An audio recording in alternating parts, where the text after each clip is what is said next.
Hello everyone, welcome back to Kashvija Kannada vlogs. ನಾನು ನಿಮ್ಮ ಭವ್ಯ Manjunath. So guys, ಎಲ್ಲರೂ ಹೇಗಿದ್ದೀರಾ? ಎಲ್ಲರೂ ತುಂಬ ಚೆನ್ನಾಗಿದ್ದೀರಾ ಅಂತ ಅಂದ್ಕೊಳ್ತೀನಿ. ನಾನು ಕೂಡ ತುಂಬ ಚೆನ್ನಾಗಿದ್ದೀನಿ. ಇವತ್ತು ಹುಲಿಯೂರಮ್ಮನ ಹಬ್ಬ ಇತ್ತು. ಸೊ ಸಂಜೆ ಟೈಮು ಎಲ್ಲರೂ ಕೂಡ ತೆಂಬಿಟಾರತಿ ತೊಗೊಂಡೋಗ್ತಾರೆ. ಕೊಂಡದ ಇಂದ್ಲು ದಿನ ಅಂದರೆ ಕೊಂಡ ಬಂದು ಮಂಗಳವಾರ ಇರೋದು, ಇದು ಸೋಮವಾರದ ದಿನದ ಲಾಗು. ಅದಕ್ಕೆ ನಾವು ಕೂಡ ತೆಂಬಿಟಾರತಿ ತೊಗೊಂಡೋಗೋಣ ಅಂಥೇಳಿ ಎಲ್ಲರೂ ರೆಡಿಯಾಗಿ ಆರತಿ ತೊಗೊಂಡೋಗೋಣ ಅಂತ ತೊಗೊಂಡೋಗ್ತಾ ಇದ್ವಿ. ನನ್ನ ತಂಗಿ ಕೈಲಿತ್ತಲ್ಲ, ಅದೇ ನೆನ್ನೆ ಆರತಿ, ತೆಂಬಿಟಾರತಿ. ಈ ಹಬ್ಬ ನಡೆಯೋದು ಹುಲಿಯೂರು ದುರ್ಗದಲ್ಲಿ. ಸೊ ಪ್ರತಿ ವರ್ಷ ನಾವು ಇದನ್ನು ಆಚರಣೆ ಮಾಡ್ತೀವಿ. ಇದು ನಮ್ಮ ದೊಡ್ಡಮ್ಮವ್ರ ಮನೆಗೆ ಹೋಗಿ ಆಚರಣೆ ಮಾಡೋದು. ಅವ್ರು ಬಂದು ಬೆಂಗಳೂರಲ್ಲೇ ಇರೋದು. ಈ ಥರ ಹಬ್ಬಗಳೆಲ್ಲ ಇದ್ದಾಗ ಊರಿಗೆ ಬಂದು ಆಚರಣೆ ಮಾಡ್ತೀವಿ. ಅಲ್ಲೇ ಮನೆ ಕಟ್ಸ್ಕೊಂಡಿದ್ದಾರೆ. ನಮಗೆ ಅವ್ರಿಗೆ ಎಲ್ಲ ಬಂದಾಗ ಹೋದಾಗ ಆಗುತ್ತೆ ಅಂತ ಹೇಳಿ. ಇದು ಅವ್ರ ಸ್ವಂತ ಊರು, ಅಂತಳ್ಳಿ ಅಂತ. ಅಂತಳ್ಳಿ ಪಕ್ಕನೇ ದುರ್ಗ ಕೂಡ ಇರೋದು, ತುಂಬ ಹತ್ತಿರದೂರು. ಹುಲಿಯೂರು ದುರ್ಗದಲ್ಲಿ ಏನಕ್ಕೆ ನಾವು ಹೋಗಿ ಆಚರಣೆ ಮಾಡ್ತೀವಿ ಹಬ್ಬನ ಅಂತ ಹೇಳಿದ್ರೆ, ಸೊ ಅದು ನಮ್ಮ ಅಜ್ಜಿ ಊರು. ಇವಾಗ ಅವರಲ್ಲಿಲ್ಲ. ನಮ್ಮ ಅಜ್ಜಿನೂ ಕೂಡ ನಮ್ಮ ಜೊತೆನೇ ಇರೋದು. ಹಾಗಾಗಿ ನಾವು ಪ್ರತಿ ವರ್ಷವೂ ಊರಿಗೆ ಹೋಗಿ ಸೊ ಎಲ್ಲರೂ ಸೇರಿಕೊಂಡು ಈ ಹಬ್ಬನ ಆಚರಣೆ ಮಾಡ್ತೀವಿ.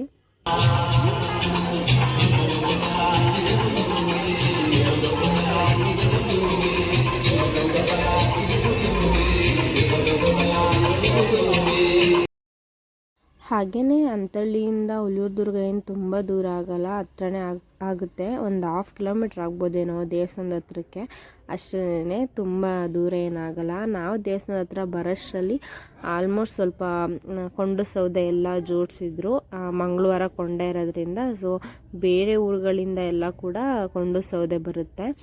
ಹಾಗೆಯೇ ನಮ್ಮೂರ್ದು ಅಂದರೆ ಹುಲಿಯೂರು ದುರ್ಗದ್ದು ಕೊಂಡು ಸೌದೆ ಕೂಡ ಎಲ್ಲನೂ ಹಾಕಿ ಜೋಡಿಸ್ತಾರೆ. ತುಂಬ ಚೆನ್ನಾಗಿರುತ್ತೆ ನೋಡೋದಕ್ಕೆ. ಇನ್ನೂ ಇವಾಗ ಬೆಳಕಿದೆ ಅಲ್ವಾ, ಸ್ವಲ್ಪ ಇನ್ನೇನು ಕೊಂಡ ಎಲ್ಲ ಸೌದೆ ಎಲ್ಲ ಕೊಂಡು ಸೌದೆ ಎಲ್ಲ ಜೋಡಿಸ್ತಾರೆ ಅಂತಂದಾಗ ಊರಿನ ಜನ ಪೂರ್ತಿಯಾಗಿ ಎಲ್ಲರೂ ಬರ್ತಾರೆ. ಅವಾಗ ಇನ್ನೂ ನೋಡೋದಕ್ಕೆ ಚೆನ್ನಾಗಿರುತ್ತೆ. ನಾವು ಇನ್ನೂ ತಂಬಿಟಾರತಿ ಎಲ್ಲ ತಂದಿದ್ವಲ್ಲ, ಸರಿ ಆರತಿ ಎಲ್ಲ ಪೂಜೆ ಮಾಡ್ಕೊಂಡು ಬರೋಣ ಅಲ್ಲಿ ಹೋಗ್ಬಿಟ್ಟು ದೇವಸ್ಥಾನದ ಒಳಗಡೆ ಅಂತ ಹೇಳಿ ಎಲ್ಲ ರೆಡಿ ಮಾಡ್ಕೊತಾ ಇದ್ದೀವಿ. ಇಲ್ಲಿ ಫಸ್ಟು ಮನೆ ಹತ್ರನೇ ಏನು ದೀಪ ಹಚ್ಚಿರಲಿಲ್ಲ ನಾವು, ಇಲ್ಲಿ ದೇವಸ್ಥಾನದ ಹತ್ರ ಬಂದು ದೀಪ ಎಲ್ಲ ಹಚ್ಕೊಳ್ಳೋಣ ಅಂತ. ಹಾಗೆಯೇ ಇದು ತಂಬಿಟ್ಟು ಆರತಿ ಆಗಿರೋದ್ರಿಂದ ಸೊ ನಾವೇನು ಮಾಡ್ತೀವಿ ಅಂದರೆ ತಂಬಿಟ್ಟು ಮೇಲೇನೆ ತುಪ್ಪ ಹಾಕಿಬಿಟ್ಟು ಹಾಗೇ ಅದ್ರ ಮೇಲೇ ದೀಪ ಹಚ್ತೀವಿ. ಸಪ್ರೇಟಾಗಿ ಏನು ದೀಪ ಇಡಲ್ಲ ತಂಬಿಟ್ಟು ಮೇಲೆ. ಹಾಗೆಯೇ ಹುಲಿಯೂರಮ್ಮ ದೇವಿ ಕೂಡ ತುಂಬ ಅಂದರೆ ತುಂಬ ಚೆನ್ನಾಗಿ ಅಲಂಕಾರ ಮಾಡಿದರು. ನೋಡೋಕ್ಕೆ 2 ಕಣ್ಣು ಸಾಲಲ್ಲ, ಅಷ್ಟೂ ಚೆನ್ನಾಗಿತ್ತು ದೇವಿ. ಅಷ್ಟು ಚೆನ್ನಾಗಿ ಅಲಂಕಾರ ಮಾಡಿರೋ, ನೀವು ನೋಡ್ತಾ ಇರ್ಬೋದು ಎಷ್ಟು ಚೆನ್ನಾಗಿ ಕೂರಿಸಿದ್ದಾರೆ ದೇವಿನ ಒಳಗಡೆ ರೆಡಿ ಮಾಡಿ ಅಂತ. ನಮಗಂತೂ ಏನೋ ಒಂಥರ ಆನಂದ ನೋಡ್ತಾ ಇರೋದಕ್ಕೆ. ತುಂಬ ಚೆನ್ನಾಗಿ ಅಲಂಕಾರ ಮಾಡಿದರು. ಪ್ರತಿದಿನವೂ ಇದೇ ಥರ ಅಲಂಕಾರ ಮಾಡ್ತಿರ್ತಾರೆ. ಇವಾಗ ಊರುಗಳ ಕಡೆ ಹಬ್ಬ ಅಂತಂದರೆ ಫಸ್ಟು ಬಂದು ಕಂಬ ಹಾಕಿ ಪೂಜೆ ಮಾಡ್ತಾರೆ. ಆ ಕಂಬ ಹಾಕಿ ಪೂಜೆ ಮಾಡಿದ ದಿನದಿಂದನೂ ಈ ಥರ ಒಂದೊಂದು ದಿನ ಒಂದೊಂದು ಥರ ಅಲಂಕಾರ ಇದೇ ಥರ ಮಾಡ್ತಾರೆ ಅಂತಲ್ಲ. ಕೆಲವೊಂದು ದಿನ ಇವಾಗ ಅರ್ಶಿನದ ಅಲಂಕಾರ ಮಾಡ್ತಾರೆ, ಬೆಣ್ಣೆ ಅಲಂಕಾರ ಮಾಡ್ತಾರೆ, ಮತ್ತು ಡ್ರೈ ಫ್ರೂಟ್ಸ್ದೆಲ್ಲ ಒಂದಿನ ಅಲಂಕಾರ ಮಾಡ್ತಾರೆ. ಸೊ ಈ ಥರ ವೆರೈಟಿಯಾಗಿ ತಾಯಿನ ಅಲಂಕಾರ ಮಾಡ್ತಿರ್ತಾರೆ. ಮತ್ತು ಹಬ್ಬಗಳಲ್ಲೂ ಅಂತಲೂ ಅಲ್ಲ, ವಿಶೇಷವಾಗಿ ವಾರಗಳಿರುತ್ತಲ್ಲ ಅಂಥ ದಿನವೂ ತುಂಬ ಚೆನ್ನಾಗಿ ತಾಯಿನ ರೆಡಿ ಮಾಡ್ತಾರೆ. ಸೊ ನಾವು ಹೀಗೆ ಎಲ್ಲ ಕುತ್ಕೊಂಡಿದ್ವಿ, ಕೊಂಡು ಸೌದೆ ಎಲ್ಲ ಜೋಡಿಸ್ತಾ ಇರು ಅಂತ. ಇವರೆಲ್ಲ ಹುಲಿಯೂರು ದುರ್ಗದವರೇನೆ, ನಮಗೆ ತುಂಬ ಪರಿಚಯ ಇರೋರು. ನಾವು ಅದೇ ಊರಿನ ಮೊಮ್ಮಕ್ಕಳಾಗಿರೋದ್ರಿಂದ, ಸೊ ನಮ್ಮ ಅಮ್ಮವರು ಅದೇ ಊರಿನ ಮಕ್ಕಳಾಗಿರೋದ್ರಿಂದ ಸೊ ಎಲ್ರಿಗೂ ಚೆನ್ನಾಗಿ ಪರಿಚಯ ಇದ್ದೀವಿ. ಹಾಗೆಯೇ ಪ್ರತಿಯೊಬ್ಬರೂ ಮಾತಾಡ್ಸ್ಕೊಂಡು ಹೋಗ್ತಾಯಿದ್ರು, ಅಲ್ಲೇ ಕುತ್ಕೊಂಡೆಲ್ಲ ನಾವು ಮಾತಾಡ್ತಾ ಇದ್ವಲ್ಲ. ಹಾಗೆಯೇ ಯಾರೇ ಬಂದರೂ ಹೋದ್ರೂ ಅಲ್ಲಿಂದನೇ ಬರ್ತಾರೆ ಹೋಗ್ತಿರ್ತಾರೆ. ಸೊ ಹಂಗಾಗಿ ಎಲ್ಲರೂ ಕುತ್ಕೊಂಡು ಮಾತಾಡ್ತಾ ಇದ್ವಿ. ಮತ್ತು ನಮ್ಮಮ್ಮ ಬಿಸಿ ಬಿಸಿಯಾಗಿ ಚೋಚೋ ಮಾಡಿದ್ದಾರೆ ಅಲ್ಲೇನೇನೆ ಅಂತ ಹೇಳ್ಬಿಟ್ಟು ಚೋಚೋ ತಗೊಬಂದಿದ್ರು. ಆಲ್ಮೋಸ್ಟ್ ಜಾತ್ರೆ ಅಲ್ವಾ, ಸೊ ಹಂಗಾಗಿ ಎಲ್ಲನೂ ಸಿಗ್ತಾ ಇರುತ್ತೆ. ಅದಕ್ಕೆ ನಮ್ಮಮ್ಮ ಹೋಗಿ ಚೋಚೋ ತಗೊಬಂದಿದ್ರು. ನನ್ನ ಮಗಳಿಗಂತೂ ಚೋಚೋ ಅಂದರೆ ತುಂಬ ಇಷ್ಟ, ಹಾಗಾಗಿ ತೊಗೊಂಡು ಬಂದಿದ್ರು ಹೋಗಿ. ನಾವೂ ಚೋಚೋ ಎಲ್ರಿಗೂ ಕೊಟ್ಕೊಂಡು ನಾವು ಚೋಚೋ ಎಲ್ಲ ತಿನ್ಕೊಂಡು ಆರಾಮಾಗಿ ಮಾತಾಡ್ತಾ ಇದ್ವಿ. ಇನ್ನೂ ಕೊಂಡು ಸೌದೆ ಜೋಡಿಸಿ ಅದನ್ನು ಇನ್ನೂ ಪೂಜೆ ಎಲ್ಲ ಮಾಡಿ ಕೊಂಡಕ್ಕೆಲ್ಲ ಬೆಂಕಿ ಹಾಕೋದು ಲೇಟ್ ಅಂತ ಹೇಳ್ಬಿಟ್ಟು ಸೊ ತಿನ್ಕೊಂಡು ಮಾತಾಡ್ತಾಯಿದ್ವಿ. ನನ್ನ ಮಗಳಂತೂ ಎಷ್ಟು ತೀಟೆ ಅಂದರೆ ನನ್ನ ಸ್ಪೆಕ್ಸ್ ತೊಗೊಂಡು ಅವಳು ಹಾಕ್ಕೊಂಡಿದ್ದಾಳೆ. ತುಂಬ ಹೊತ್ತೇನು ಹಾಕಿಲ್ಲ, ಒಂದು 2 ನಿಮಿಷ ಹಾಕ್ಕೊಂಡಿದ್ಲು ಅವಳು. ಯಾವಾಗಲೂ ನಾನು ಹಾಕಿರೋದನ್ನ ನೋಡಿ ನೋಡಿ ಆ ಥರ ಹಠ ಮಾಡ್ತಿರ್ತಾಳೆ ನಾನು ಹಾಕ್ಕೊತೀನಿ ಅಂತ. ಅದಕ್ಕೆ ಅವಳು ಇದ್ದಾಗ ಸ್ವಲ್ಪ ಅವಾಯ್ಡ್ ಮಾಡ್ತೀನಿ ಸ್ಪೆಕ್ಸ್ನ. ಏನು ಮಾಡೋಕ್ಕಾಗಲ್ಲ, ಹಾಕೊಂಡು ಸ್ವಲ್ಪ ರೂಢಿ ಆಗಿದೆಯಲ್ಲ, ಸೊ ಹಾಗಾಗಿ. ಆಮೇಲೆ ಮತ್ತೆ ನಮ್ಮ ದೊಡ್ಡಮ್ಮನ ಹತ್ರ ಒಂದಷ್ಟು ಆಡಿದ್ರು. ಇವರು ನಮ್ಮ ಅಮ್ಮವ್ರ ಅಕ್ಕ. ಸೊ ನಮ್ಮ ದೊಡ್ಡಮ್ಮನ ಹತ್ರ ಅಂತೂ ಬರೋದು, ಅವ್ರಿಗೆ ಸುಮ್ಮನೆ ಹಂಗೆ ಚಗಲ್ಗುಲಿ ಕೊಡೋದು, ಈ ಥರ ಎಲ್ಲ ಆಟ ಆಡಿಸ್ಕೊಂಡಿದ್ರು. ಎಷ್ಟು ತೀಟೆ ಮಾಡ್ತಾರೆ ಅಂತಂದರೆ ಇಬ್ರು. ಇನ್ನೊಬ್ಳು ಬಂದು ನಮ್ಮ ಅಕ್ಕನ ಮಗಳೇನೇನೆ, ಒಬ್ಳು ನನ್ನ ಮಗಳು, ಇಬ್ರು ಆಟ ಆಡಿಸ್ತಾಯಿದ್ರು ಅವ್ರನ್ನೇನೆ. ಅದು ನಮ್ಮ ದೊಡ್ಡಮ್ಮಗೇನೋ ಒಂಥರ ಖುಷಿ ಆಗ್ತಾಯಿತ್ತು ಅವರಿಬ್ಬರು ಆಡೋದು ನೋಡಿ ಯಾವ ಥರ ಆಡ್ತಾರೆ ಅಂತಂದರೆ ಅವ್ರಿಗೇನೇ ಚಮಕ್ ಕೊಡೋಕೆ ಹೋಗ್ತಾರೆ ಇಬ್ಬರೂ ಕೂಡ. ನಮ್ಮ ದೊಡ್ಡಮ್ಮಂಗೇನೆ ಅಷ್ಟು ಇಬ್ಬರು ಸೇರಿಕೊಂಡ್ರೆ ಅಷ್ಟು ತೀಟೆ ಮಾಡ್ತಿರ್ತಾರೆ, ಜಗಳ ಆಡ್ತಿರ್ತಾರೆ. ಅಪ್ಪ ಒಬ್ರಿಗೊಬ್ರು ಎಷ್ಟು ಕಿತ್ತಾಡ್ತಿರ್ತಾರೆ ಅಂದರೆ ಇವರಿಬ್ರು ತುಂಬ ತೀಟೆಗಳು. ಇಬ್ರು ತುಂಬ ತರಲೆ ಕೂಡ ಮಾಡ್ತಿರ್ತಾರೆ. ದೂರ ಇದ್ದಾಗ ಇಬ್ಬರು ಒಬ್ರಿಗೊಬ್ರು ಕೇಳ್ಕೊತಾ ಇರ್ತಾರೆ, ಹತ್ರ ಇದ್ದರೆ ತೀಟೆ ಆಡ್ತಿರ್ತಾರೆ. ಎಲ್ಲ ಮಕ್ಕಳು ಇದೇ ಥರ. ಸೊ ಇನ್ನೇನು ಕತ್ಲಾಗಕ್ಕೆ ಬಂತು. ಹಾಗೆಯೇ ಇವಾಗ ನೀವು ದೂರದಲ್ಲಿ ನೋಡ್ತಿರ್ಬೋದು, ಇಲ್ಲೆಲ್ಲ ಕೊಂಡು ಸೌದೆಗಳು ಬರ್ತಾ ಇದೆ. ಸೊ ನಾವು ಸ್ವಲ್ಪ ದೂರ ಇದ್ದಿದ್ದರಿಂದ ಅಷ್ಟೊಂದು ನೀಟಾಗಿ ಅದು ಕಾಣಿಸಿಲ್ಲ. ದೇವಸ್ಥಾನ ಸುತ್ತನೂ ಬರುತ್ತೆ, ಅದಕ್ಕೋಸ್ಕರ ನಾವು ಇಲ್ಲೇ ತುಂಬ ಚೆನ್ನಾಗಿ ಕಾಣುತ್ತಲ್ಲ ಅಂತ ದೇವಸ್ಥಾನದ ಪಕ್ಕದಲ್ಲೇ ಇದ್ವಿ.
ಇವಾಗ ಕೊಂಡು ಸೌದೆ ಬಂತು ಬೇರೆ ಊರಿಂದ. ಸೊ ಅದನ್ನು ತೊಗೊಬಂದ್ಬಿಟ್ಟು ಇವಾಗ ಜೋಡಿಸ್ತಾರೆ.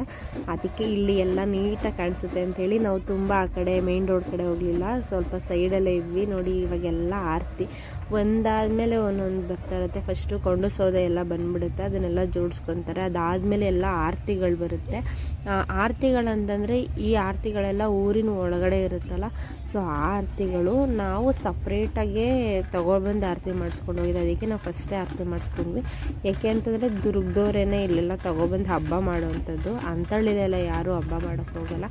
ನಾವೇನಂತ ಅಂದರೆ ನಮ್ಮ ತಾತನ ಮನೆಗೆ ಹೋಗದೇ ಇರೋದ್ರಿಂದ ಪ್ರತಿ ವರ್ಷವೂ ಈ ಥರ ನಮ್ಮ ದೊಡ್ಡಮ್ಮನ ಮನೆಯಿಂದನೇ ಆರತಿ ಎಲ್ಲ ತೊಗೊಬಂದು ಅಲ್ಲೇ ಎಲ್ಲ ಹಬ್ಬ ಮಾಡ್ಕೋತೀವಿ. ಸೊ ಹಾಗಾಗಿ ನಾವು ಫಸ್ಟೇ ಆರತಿನ ಮಾಡ್ಕೊಂಡ್ವಿ. ಅದು ಬಿಟ್ಟರೆ ಬೇರೆಯವರೆಲ್ಲ ಸೊ ಇದೇ ಥರ ತಮಟೆ ಎಲ್ಲ ಹೋಗಿ ಆರತಿನ ಕರ್ಕೊಂಡು ಬರ್ತಾರೆ. ಹಾಗೆಯೇ ಚಿಕ್ಕ ಮಕ್ಳ ಮೇಲೆ ತಾಯಿ ಕೂಡ ಮೈ ತುಂಬಿರ್ತಾಳೆ. ಇಲ್ಲಿ ಫಸ್ಟ್ ಹೋಗ್ತಾಯಿದ್ದಲ್ಲ ಕಳಸ, ಅವ್ರ ಮೇಲೆ ದೇವ್ರು ಬರೋವಂಥದ್ದು.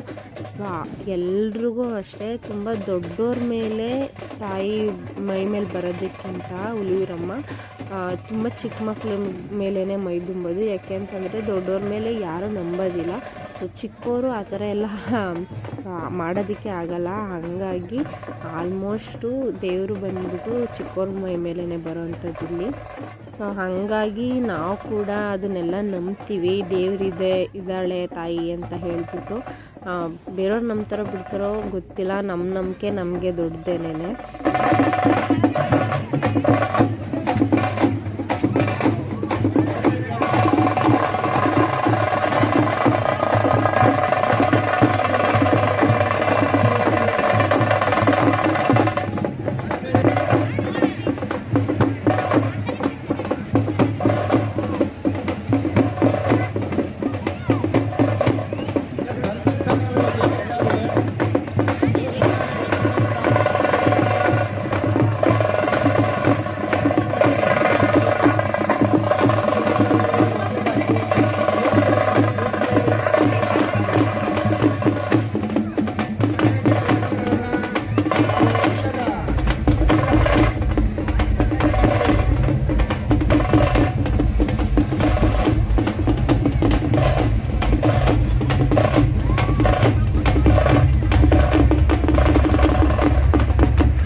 ಇವಾಗ ಬರ್ತಾ ಇರೋವಂಥ ದೇವ್ರು ಬಂದು ಉತ್ಸವ ಮೂರ್ತಿ. ಇದು ಉತ್ಸವಕ್ಕೆ ಅಂತ ಹೇಳಿ ರೆಡಿ ಮಾಡಿರುವಂಥದ್ದು. ಕೊಂಡಕ್ಕೆ ಬೆಂಕಿ ಎಲ್ಲ ಹಚ್ಚೆಲ್ಲ ಆದಮೇಲೆ ಪೂಜೆ ಮಾಡಿ ಈ ದೇವ್ರನ್ನ ಉತ್ಸವ ಮಾಡ್ತಾರೆ ಬೆಳ್ಳಿ ರಥದಲ್ಲಿ ಇಟ್ಬಿಟ್ಟು. ಸೊ ಇದು ಅದಕ್ಕೆ ಮುಂಚೆ ಹೆಗ್ಲ ಮೇಲೆ ಊರಿನ ಜನಗಳು ಹೆಗ್ಲ ಮೇಲೆ ಇಟ್ಕೊಂಡು ಅಲ್ಲಿ ಏನು ಕೊಂಡು ಸೌದೆ ಇದೆ ಆ ಕೊಂಡು ಸೌದೆ ಸುತ್ತನೂ 3 ರೌಂಡ್ ಹಾಕಿ ಅದಾದಮೇಲೆ ಪೂಜೆ ಎಲ್ಲ ನಡೆಯುತ್ತೆ.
ನೀವಿಲ್ಲಿ ನೋಡ್ಬೋದು ಉತ್ಸವ ಮೂರ್ತಿ ಹಿಂದೆಗಡೆ ಜಡೆ ಹಾಕಿರೋದನ್ನ ಯಾವ ಥರ ಹಾಕಿದ್ದಾರೆ ಅಂತ.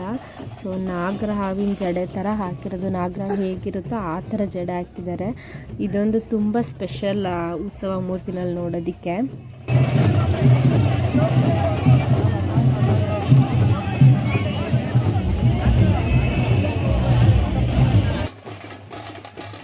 ನೀವಿಲ್ಲಿ ನೋಡ್ಬೋದು ಎಷ್ಟು ಜನ ಚಿಕ್ಕ ಮಕ್ಕಳ ಮೇಲೆ ದೇವಿ ಮೈ ಮೇಲೆ ಬಂದಿದ್ದಾಳೆ ಅಂತ.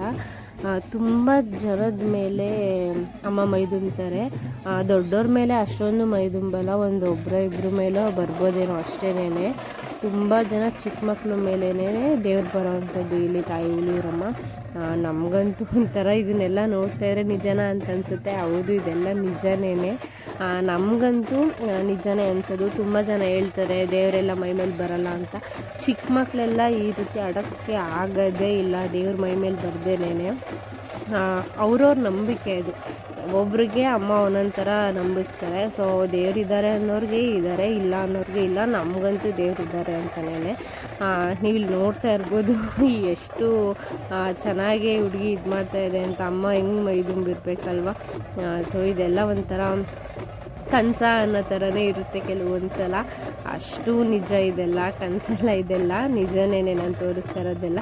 ಹಾಗೆಯೇ ವೀಡಿಯೋ ಮಾಡೋದು ಇದನ್ನೆಲ್ಲ ಅಷ್ಟೊಂದು ಈಸಿ ಇಲ್ಲ. ತುಂಬ ಜನ ಇಲ್ಲಿ ವೀಡಿಯೋ ಮಾಡ್ಕೊತಾ ಇದ್ದರು. ನಾನು ಮೊದಲೆಲ್ಲ ಅನ್ಕೋತಾ ಇದ್ದೆ ತುಂಬ ಯೂಟ್ಯೂಬರ್ಸ್ನ ನೋಡಿ ಲಾಗ್ ಮಾಡೋರನ್ನ ಮಾಡ್ಬೋದು ಬಿಡು, ಮಾತಾಡ್ಬೋದು ಅಂತ. ನಿಜವಾಗ್ಲೂ ಅದಷ್ಟು ಈಸಿ ಅಲ್ಲ. ಒಂದು ಲಾಗ್ ಮಾಡೋದಾಗಿರ್ಬೋದು, ಒಂದು ಎಡಿಟಿಂಗ್ ಮಾಡೋದಾಗಿರ್ಬೋದು, ಅದನ್ನೆಲ್ಲ ಮುಂಚೆನೇ ನಾವು ವೀಡಿಯೋ ಮಾಡ್ಕೊಂಡು ಮಾಡೋದು. ಸೊ ಅದರೆಲ್ಲ ಒಂದೊಂದೇ ವ್ಲಾಗ್ನ ನಾನು ಮಾಡ್ತಾ ಅರ್ಥ ಆಗ್ತಾಯಿದೆ. ನೋಡಿ ಇದು ಎಷ್ಟು ಚಿಕ್ಕ ಹುಡುಗಿಯಾಗಿ ಆ ಥರ ಮೈನ ಗಟ್ಟಿ ಮಾಡಿಕೊಂಡು 2-3 ಜನ ಹಿಡಿಯೋ ಥರ ಅಂತೂ ಮಾಡೋದಕ್ಕೆ ಆಗೋದೇ ಇಲ್ಲ. ಸೊ ಚಿಕ್ಕ ಮಕ್ಳ ಮೇಲೇ ಅಮ್ಮ ಮೈ ತುಂಬೋಂಥದ್ದು. ನಮಗಂತೂ ಒಂದು ಕ್ಷಣಕ್ಕೆ ಮೈ ಜುಮ್ ಅಂದ್ಬಿಡ್ತು. ಅಷ್ಟು ತಾಯಿ ನಮಗೆ ಒಂಥರ ಕಣ್ಣಿಗೆ ತುಂಬ ಚೆಂದ ನೋಡೋದಕ್ಕೆ. ಅಷ್ಟು ಒಂಥರ ಹೆಂಗೆ ಅಂತಂತಂದರೆ ಇದೆಲ್ಲ ನೋಡ್ತಾ ಇರಬೇಕಾದ್ರೆ ಒಂಥರ ಭಯ ಆಗ್ತಾ ಇರುತ್ತೆ. ಅಷ್ಟೊಂದು ಇದೆ ತಾಯಿ ಮಹಿಮೆ ಅನ್ನೋಂಥದ್ದು. ನೋಡಿ ಇವರು ಒಂದು 2-3 ಜನ ಅಷ್ಟೇ ದೊಡ್ಡವರು, ಅದು ಬಿಟ್ಟರೆ ಎಲ್ಲ ಚಿಕ್ಕ ಮಕ್ಳ ಮೇಲೇ ಬಂದಿದ್ದದ್ದು ದೇವರು. ಸೊ ಇದೆಲ್ಲ ಒಂಥರ ತುಂಬ ಚೆನ್ನಾಗಿರುತ್ತೆ ನೋಡೋದಕ್ಕೆ. ನಾವಂತೂ ಪ್ರತಿ ವರ್ಷ ಮಿಸ್ ಮಾಡೋದೇ ಇಲ್ಲ ಇದನ್ನೆಲ್ಲ ನೋಡೋದನ್ನು. ಪ್ರತಿ ವರ್ಷ ನೋಡ್ತೀವಿ. ಹಾಗೆಯೇ ಈ ಕಡೆ ಎಲ್ಲ ಕೊಂಡಸೋದೆಲ್ಲ ಜೋಡ್ಸಾಗಿದೆ. ಸೊ ಇವಾಗ ತೆಂಬಿಟಾರ್ತಿ ಕೂಡ ಇದ್ರು ಕೊಂಡು ಸುತ್ತ ಬರ್ತಾರೆ. ಇಲ್ಲಿ ಕೊಂಡ ಎಲ್ಲ ಏನು ಜೋಡಿಸಿದ್ದಾರೆ ಕೊಂಡು ಸೌದೆ ಅಲ್ಲಿ. ಬೆಳಿಗ್ಗೆ ಇಲ್ಲೇನೇ ಕೊಂಡ ಆಗುವಂಥದ್ದು, ಬೆಳಿಗ್ಗೆನೇ ಕೊಂಡ ಎಲ್ಲ ಆಗಿಬಿಡುತ್ತೆ. ಸೊ ಇದೆಲ್ಲ ನೈಟ್ ನಡೀತಾ ಇರೋವಂಥದ್ದು.